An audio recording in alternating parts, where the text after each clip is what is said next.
Welcome to Iceland. Kanina pa ako nag-iikot-ikot dito.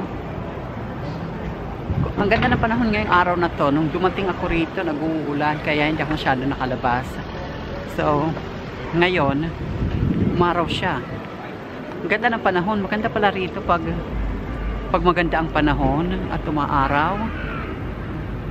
Nagkaroon ako ng opportunity na makalabas. Pero kahit maaraw siya, malamig pa rin.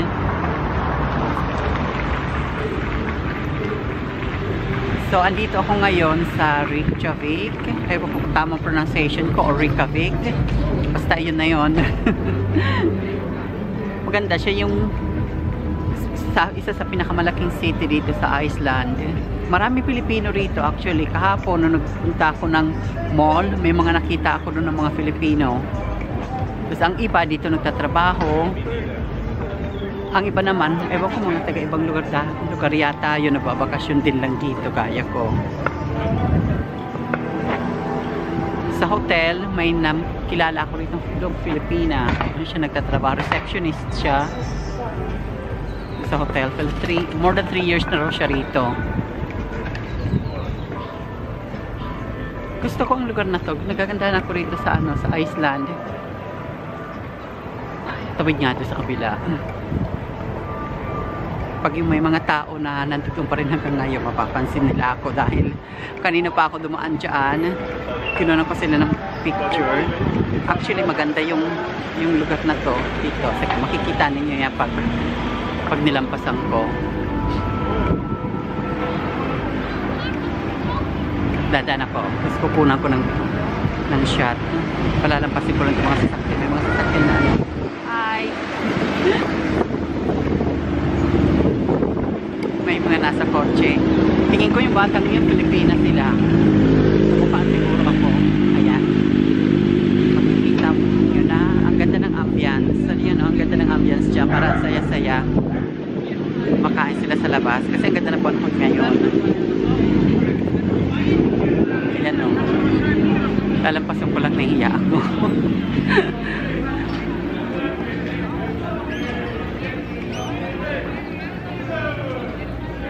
Doon kaya ako dadaan. Sige nga, hindi naman halata. Ano ginagawa nila?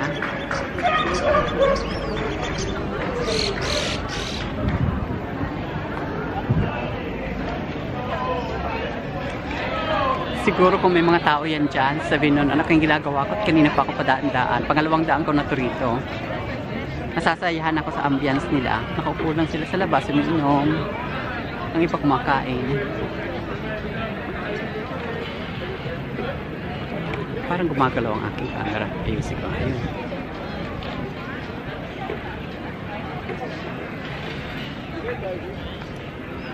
Ganda rito sa Iceland. Well, in Europe in general. Actually, maganda ang Europe. Gusto ko siya.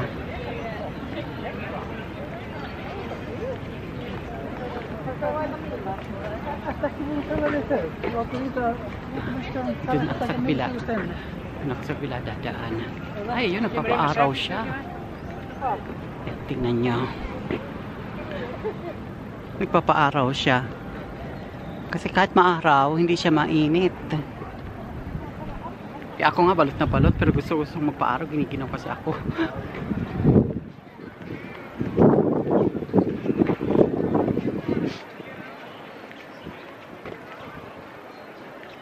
Yan.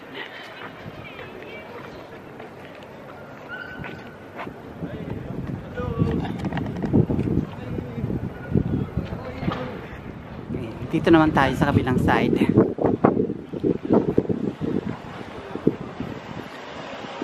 Lalakarin natin hanggang dun sa kabila naman.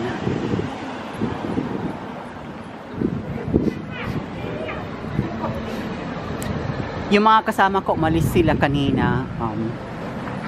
Ako na lang naiwan. Pero bukas ang balik ko sa US. Ako na lang naiwan dito.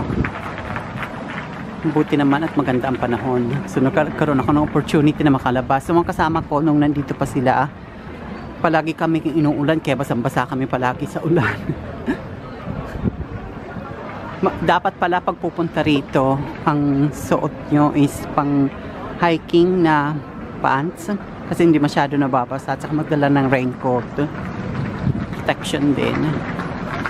May dala akong raincoat pero yung pang itaas lang siya. Pagdating sa may sa paa ko at saka yung pantalong ko nabasa kasi blue jeans lang ang dala ko. Wala akong dala na panlamig, raincoat na buo yung katawan, o kay pang jogging man lang na, not pang jogging, ano tawag nito, pang hiking na pants.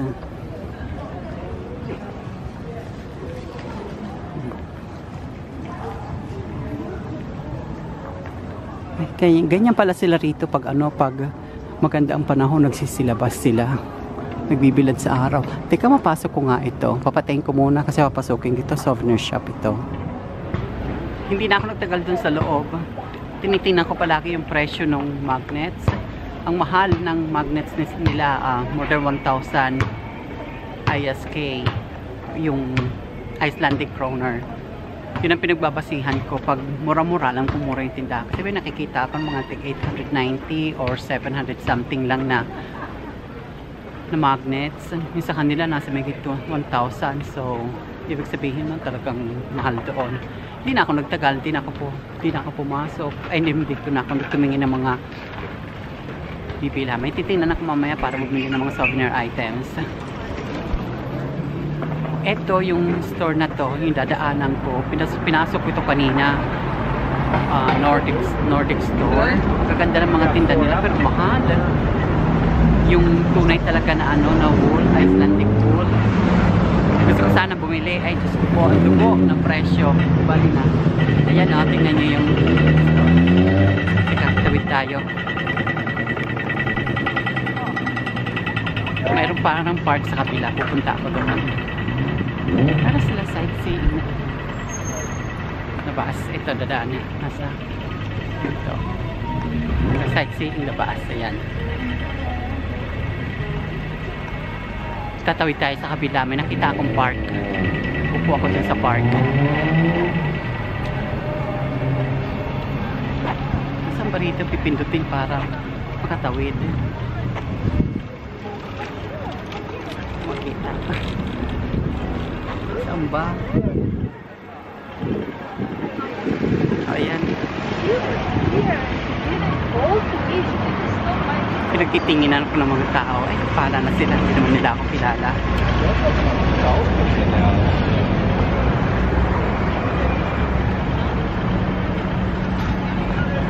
Magalaw-galaw aking camera. Dito nga muna. Ayusin ko. O, ayan. Sa gitna ako. Baka masagasaan ako. May nakita akong parking dito sa harapan. Pupuntahan ko yon. Ang dami mga turista rito ng mga incheck.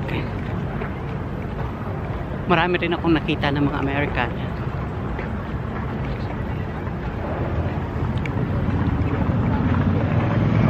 Ayan yung sinasabi kong parang park. Sana may upuan. Pero wala akong nakitang upuan. Gusto kong maupo doon. Ayan oh. Maganda siya.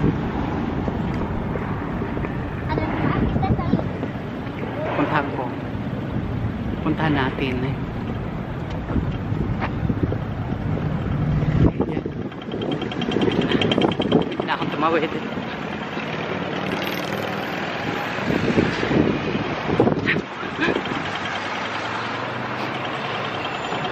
Kuya, saan ka pupunta? Yun. Hindi nakabike. Takot ako baka masagasaan ako. Maganda sana ako, may upuan to, yung park na to. Parang sarap dito maupo, oh. Ayan, oh. Ay, ayun. Upuan pala yun. Hala ka. Punta tayo doon. Upuan siya, upo tayo doon.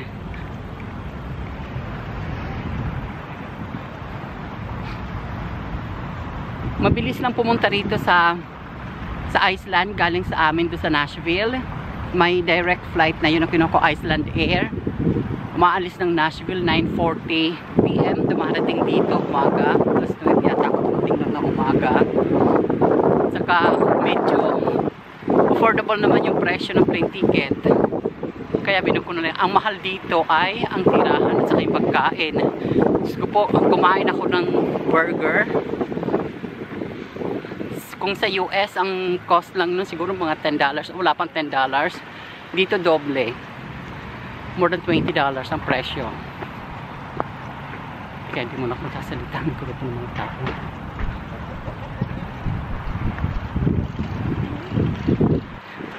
Ayun sila. Hindi mo na ako nagsalita at baka nagtataka sila sa akin. Daldal ako ng daldal mag-isa eh. Yan, ang ganda rito. Yung pinakita ko sa inyo kanina. Ang ganda rito oh.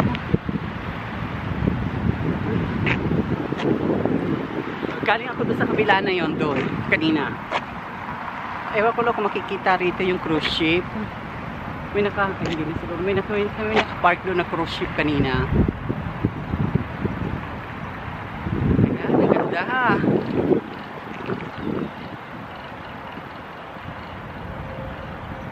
Ayan, museum yon. Yung Harpa.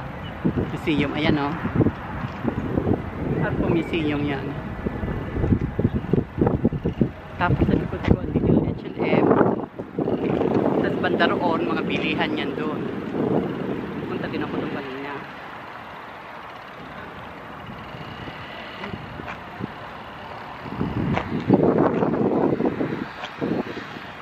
Kita ko muna sa inyong lugar. Check nyo muna.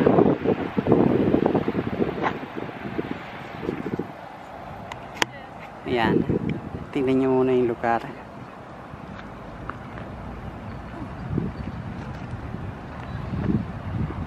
Dagat na yan dyan sa kabila na yan. Dagat siya. Kabila roon.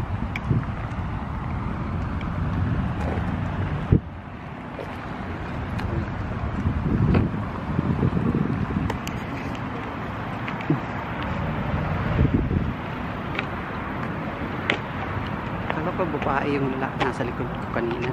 Lalaki pala. Natakot ako kasi tingin. Lalaki pala siya, mahaba ng buhok. Upo muna tayo rito. Ayan. Enjoy natin ang view. Kita ko sa inyo. Enjoy nyo muna ang view ng Iceland. Ito yung sentro talaga ng Reykjavik. Hindi ko pa pala nababanggit. Alas 10 ng gabi rito, maliwanag pa. Kagabi lumabas ako. Bumalik ako sa hotel mga 10:30. Maliwanag pa rin. Siguro 11 o'clock siguro dito dumidilim. Hindi pa siya summer, so hindi pa siya 24 hours na may araw. Pero late na nagkakaroon ng araw ngayon dito. Kagaya kagabi, pag-uwi ko, mga 10:30, maliwanag pa. Ang tulog ko rito kagabi lang ilang oras lang palagi kasi maliwanag pa ang alas 9. Pag bumabalik ako dun sa hotel, mga 10 na ganoon, 11. So, pagdating ko dun kung nagwa-wash up pa at nagpiprepare. So, nakatulog ako mga alas 12 o kaya alauna. Tapos, alas 6 mo, bangon na rin ako o kaya alas 5 para mag-breakfast. Tapos, gala ulit. So, ilang oras lang ang tulog ko rito. Kaya itong bag ko, ang lalaki na. Babawi na lang ako pagbalik ko dun sa US. Pero sa Lunes, papasok na rin ako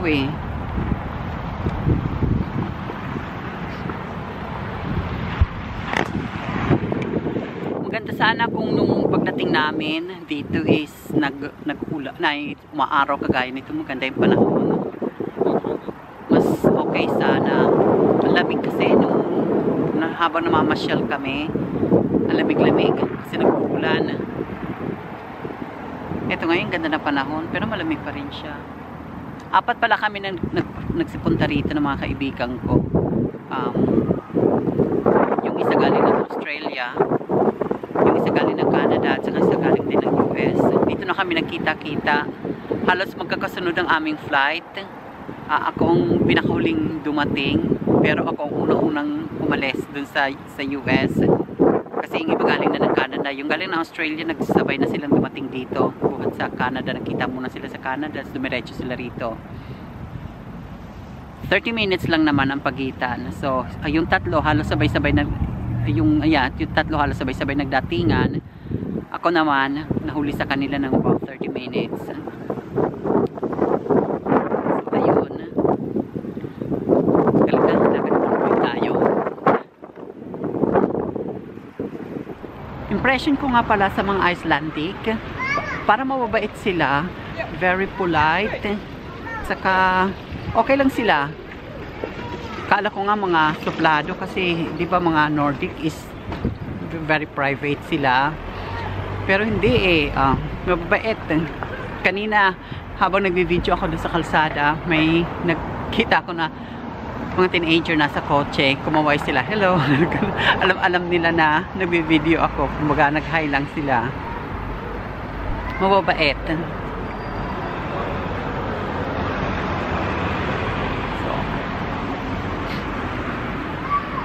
Okay yung mga Icelandic. Isa pa ka pang gusto mo puntahan yung Finland, Sweden at saka Norway. Yung tatlong bansa na yung gusto ko rin puntahan yun. Curious ako doon. Susunod puntahan natin yon. Pero sigurado mahal din yun doon. Dito sa Iceland, grabe. Gusto ko sana mamili ng mga souvenir, lalo na yung mga panlamig. Ito po ang mahal. Sabi ko ay di bali na titiis na lang kahit mumurahin na lang, huwag na lang dito, ang mahal masyado. Sayang last day ko na ito. Alis na ako bukas, pero nag-enjoy ako sa trip na to. Nag-enjoy ako dito. It's worth.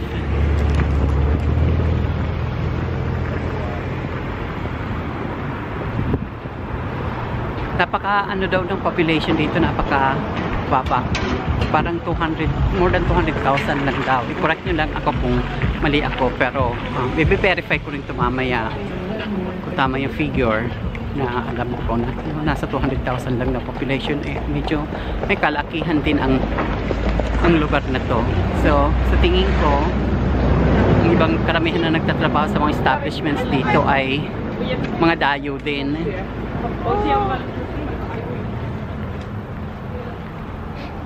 Pero yung mga lokal, mababait sila.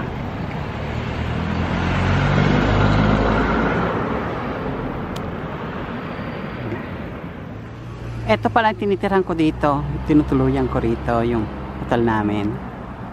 Yan. Tahimik. Accessible, malapit sa lahat. Malapit sa pasyalan.